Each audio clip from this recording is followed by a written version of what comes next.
양주 가구 제조업체에서 나흘간 직원 12명이 확진 판정을 받았습니다. 확진자 12명 가운데 외국인 근로자가 9명으로 확인되는 등 외국인 근로자 감염 사례가 계속되고 있습니다. 경기도가 정부의 5차 재난지원금 지급 대상에서 제외된 소득 상위 12% 도민에게 재난 기본소득을 지급하기로 한 가운데 관련 추경 예산 편성을 두고 경기도의회에서 치열한 공방이 벌어졌습니다. 오토바이를 불법 개조해 소음 등을 유발한 배달 대행기사 16명이 경찰에 적발됐습니다. 적발 사례 가운데 불법 튜닝이 가장 많은 것으로 나타났습니다. 추석 연휴 기간 주택 화재가 평소보다 높은 것으로 나타났습니다. 음식 준비를 위해 다양한 화기를 다루는 만큼 화재 예방을 위한 주의가 요구됩니다.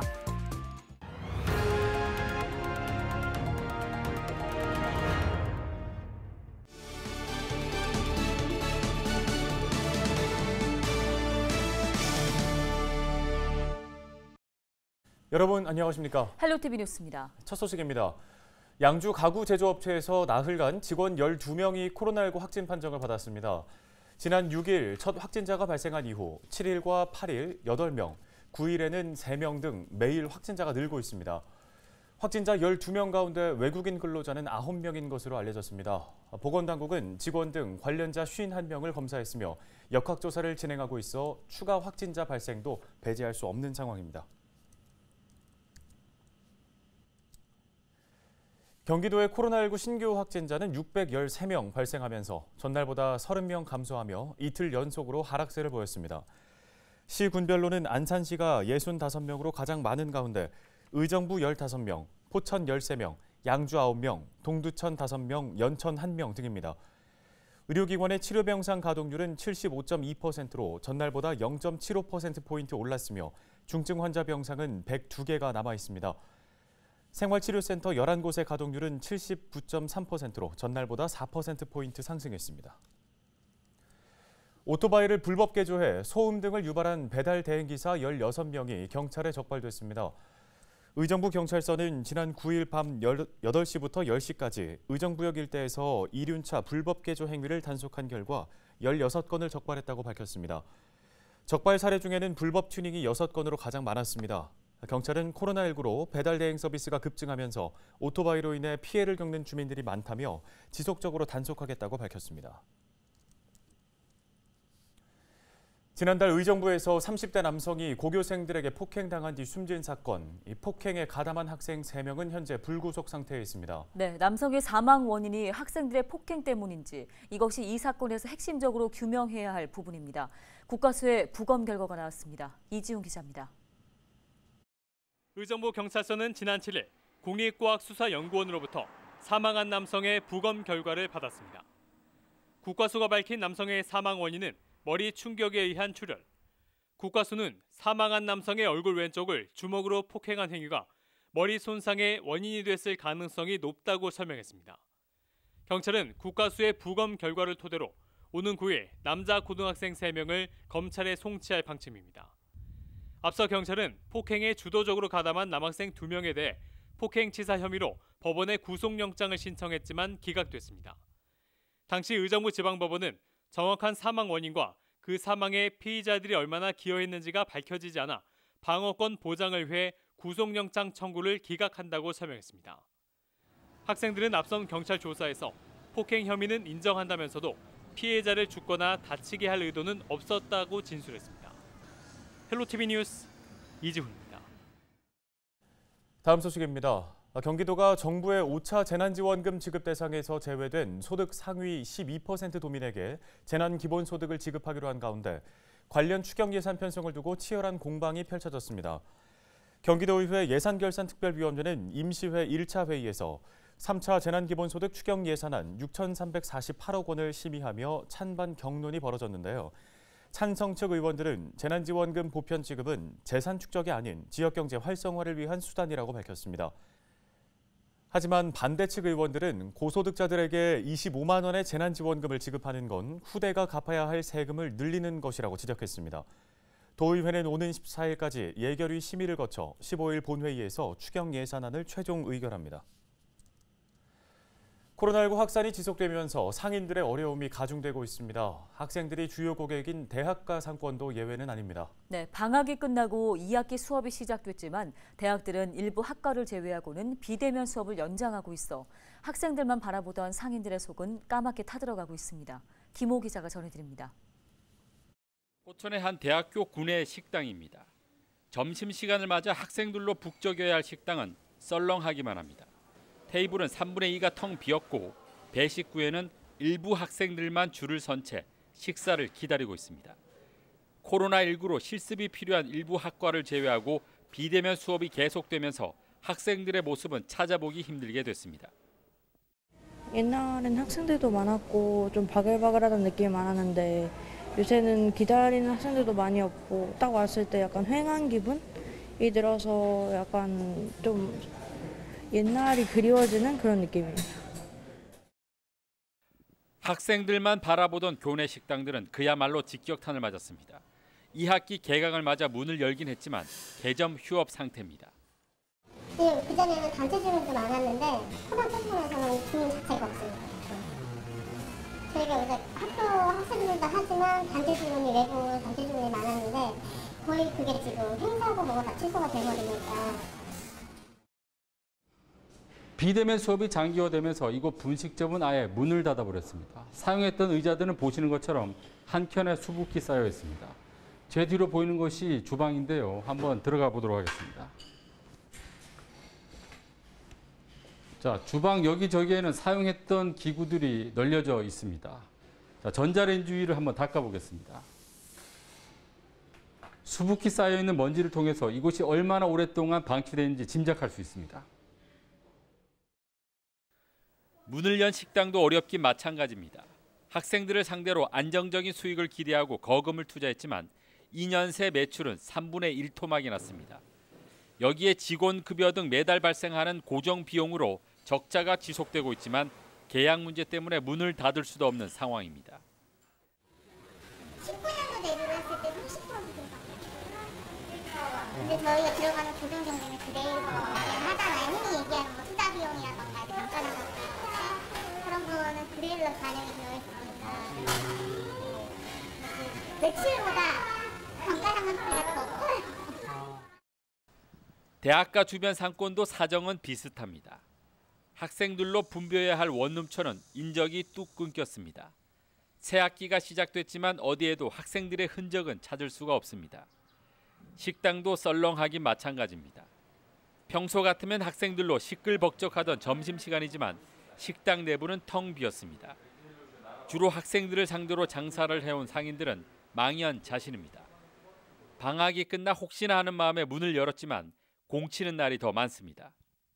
대학 상권이다 보니까 아무래도 매출의 한 7, 80%, 한 90%까지도 학생들인데 지금 뭐 한 2년 가까이 비대면으로만 하니까 거의 지금 매출은 뭐 거의 한 70% 정도 좀 떨어졌고요.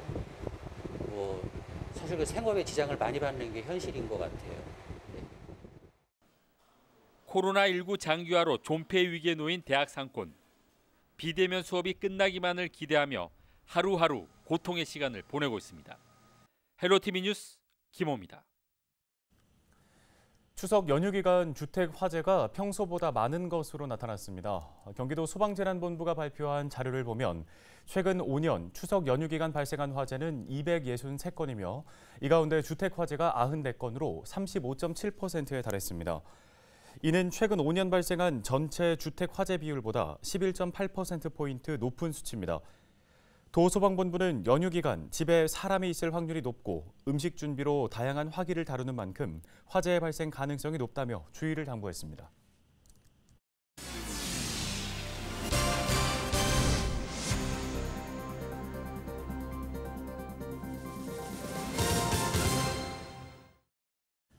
의정부시가 314억 원을 들여 짓겠다고 했던 국제 테니스장. 시는 이곳에 국제 테니스 경기를 유치하면 지역 발전에 도움이 된다는 입장이었습니다.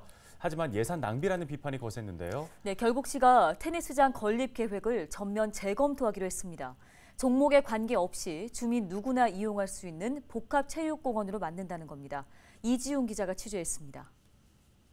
테니스장은 불합격 통보를 받았습니다. 때문에 테니스장 건립을 취소해야 한다는 말까지 나오고 있습니다. 314억 원을 들여 짓겠다는 국제 테니스장. 예산 낭비라는 비판이 쏟아졌습니다. 또 시민들의 의견을 이렇게 무시한 그런 국제 테니스장 추진이 애초부터 무리한 계획이었습니다. 특정인 자신의 취미가 아닌 시민들이 이제 공감할 수 있는 공원 설립 등을 위해서 원점에서 다시 재검토해야 할 것으로 보입니다. 행정안전부도 브레이크를 걸었습니다. 국제 테니스장 건립 사업은 행안부 국비지원시임사에서 2차례나 미끄러졌습니다. 결국 의정부시가 계획을 수정했습니다. 국제 테니스장이 아닌 복합체육공원을 짓겠다는 겁니다. 이제 테니스만을 위한 그런 시설이 아니라 이제 주민들이 이용할 수 있는 생활체육이나 그리고 뭐 쉬게 할 수 있는 공간까지 같이 공간 구상을 해서 그 체육공원으로 일단은 관리 계획을 변경을 하는 거고요. 그렇다고 테니스장이 없어지는 건 아닙니다. 시는 테니스 코트 수를 당초 20면에서 10면으로 줄이고 나머지 구역엔 시민들이 원하는 체육시설을 만들겠다는 계획입니다. 다만 주민 의견을 들어본 뒤 최종 공간 구성을 결정하겠다고 밝혔습니다. 의정부시가 체육공원을 유지하는 것에 대해서는 환영하는 바입니다. 하지만 체육공원 내에 테니스장 면적을 10면이나 했다는 것은 시장의 눈치를 봤다고 볼 수밖에 없습니다. 체육공원 건립에 필요한 예산은 277억 원. 시는 국비 지원 없이 전액 12로 건립한다는 계획입니다. 시는 관련 행정 절차를 마치고 내년 중 공원 조성 계획을 세워 오는 2024년에 착공할 계획입니다. 헬로티비 뉴스 이지훈입니다. 네, 요즘 장 보러 갔다가 물가가 너무 올라서 놀란 분들 많으시죠? 이대로라면 올해 추석 차례상 차림 평균 비용은 30만 원에 이를 거라는 전망도 나왔습니다. 네, 소비자도 상인도 시름이 깊어지고 있습니다. 심다혜 기자가 취재했습니다. 명절 선물과 차례상 음식을 사러 나온 손님들로 북적입니다. 그런데 손님들은 선뜻 지갑을 열지 못합니다. 농축산물 가격이 크게 올랐기 때문입니다. 특히 추석을 앞두고 과일 가격이 많이 올랐습니다. 작년까지만 해도 2,600원이었던 배 한 개는 지금 이렇게 4,000원에 판매되고 있습니다. 추석을 앞두고 비상이 걸린 밥상 물가. 밥상에 자주 올라오는 달걀은 작년보다 50% 이상 올랐고 고춧가루와 마늘은 약 26% 상승했습니다. 돼지고기와 소고기도 아프리카 돼지열병의 영향으로 오름세를 이어가고 있습니다. 이대로라면 올해 추석 차례상 평균 비용이 30만 원에 이를 것이라는 전망도 나옵니다. 손님들은 장 보러 가기 무섭습니다. 그냥 조금만 와서 급한 것만 조금씩 사가죠. 물가도 비싸고 식비도 비싸고. 손님도 손님이지만 작년부터 코로나19 직격탄을 맞은 상인들은 더 울상입니다. 못 살아, 다 죽어. 파는 사람도 물가가 비싸면 힘들어. 작년도 그랬지만 작년에 비해서 올해는 더 또 줄어들고 사람들의 씀씀이가 조금 막 지갑이 안 열리는 것 같아요. 지금 하는 것이. 상황이 이렇게 되자 정부는 추석 기간 밥상 물가 안정을 최우선 정책 과제로 삼겠다는 방침. 성수품 공급을 작년보다 확대하는 등 물가 잡기에 나섰습니다. 하지만 가을 장마와 태풍 등의 기상 변수와 이번 달부터 풀리는 국민지원금 11조 원이 물가를 자극할 것으로 보여 당분간 가계에 적잖은 부담이 될 전망입니다. 헬로티비 뉴스 심다혜입니다. 경기도 특별사법경찰단이 추석을 앞두고 불법 사금융 집중 수사에 나섰습니다. 중점 수사 대상은 가정주부 등 취약계층 대상 불법 대부 행위와 법정 최고금리 초과 대부 행위, 허위 과장 광고와 상가 주변 불법 대부 광고 배포 행위 등입니다. 특히 특사경은 금융권의 대출 심사가 강화되면서 소상공인을 대상으로 한 고금리 대출이 늘고 있어 이에 대한 수사를 강화한다는 계획입니다. 또 온라인 대출 플랫폼 허위 과장 광고 피해자가 늘고 있어 온라인 특별수사반의 편성에 단속에 나서고 있습니다. 경기도가 내년 생활임금을 올해보다 5.7% 인상한 시급 11,141원으로 확정했습니다. 월 급여 기준으로는 12만 5천 원 늘어난 232만 8,469원입니다. 또 내년 최저임금 시급 9,160원보다 1,981원이 많습니다. 적용 대상은 경기도와 경기도 출자기관 노동자 1,700여 명입니다. 헬로티비 뉴스 마칩니다. 네, 고맙습니다.